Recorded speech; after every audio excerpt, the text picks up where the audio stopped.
Maraming mga kwento ang naikukuwento tungkol sa multo at di nakikitang nilalang sa loob nito. Noong unang semestre, ako ay napabilang na malapit sa paaralan. Mula sa labas, isang malaking bahay ang mukhang noong unang panahon ng mga Kastila. Napansin ko ang mga lumang pinto at bintana, pati na rin ang sahig na gawa sa kahoy na may mga tila pasmado na ng panahon. Sa unang gabi, wala naman akong naranasang kakaiba.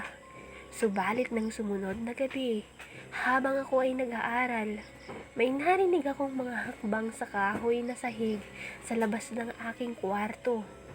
Naisip ko na baka isa lamang ito sa aking mga dormmate.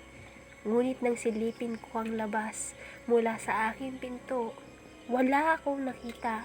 Ang mga sumunod na gabi, nadama ko ang isang malamig na hangin sa aking kwarto. Kahit nasarado ang lahat ng bintana, minsan pa nga nararamdaman ko na parang may humihila sa kumot ko habang ako ay natutulog. Ngunit pinipilit ko na lamang isipin na baka ako'y nag-i-imagine lamang.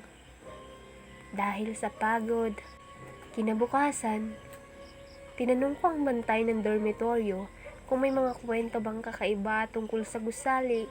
Ngumiti siya at sinabing, marami ng estudyante ang nagsasabi na may nararamdaman silang kakaiba dito, lalo na sa mga lumang kwarto. Nalaman ko noong unang panahon ng digmaan, ang dormitoryo ay ginagamit bilang isang ospital at marami ang namatay doon dahil sa mga sugat at sakit. Ang ilang mga kwento ay nagsasabing may mga kaluluwang hindi makapagpahinga at naglalakad-lakad pa rin sa loob ng gusali. Sa mga sumunod na araw, nagsimula akong magdala ng suwelas, mga dasal, at pati na rin ng asin sa akin. Nanaginip ako na ako ay isa lamang sa ospital at may isang babaeng may puting damit na lumalapit sa akin. Ngumiti siya at sinabing, salamat sa iyo mga dasal. Makakapagpahinga na kami. Pagkagising ko, nawala ang bigat sa aking dibdib at hindi ko na naramdaman ang malamig na hangin sa aking kwarto. Simula nang mawala ang multo, ay madalas na kaming magkita-kita ng mga kaibigan ko sa kwarto ko. Paggabi, tabi-tabi kaming matulog dahil sa trauma.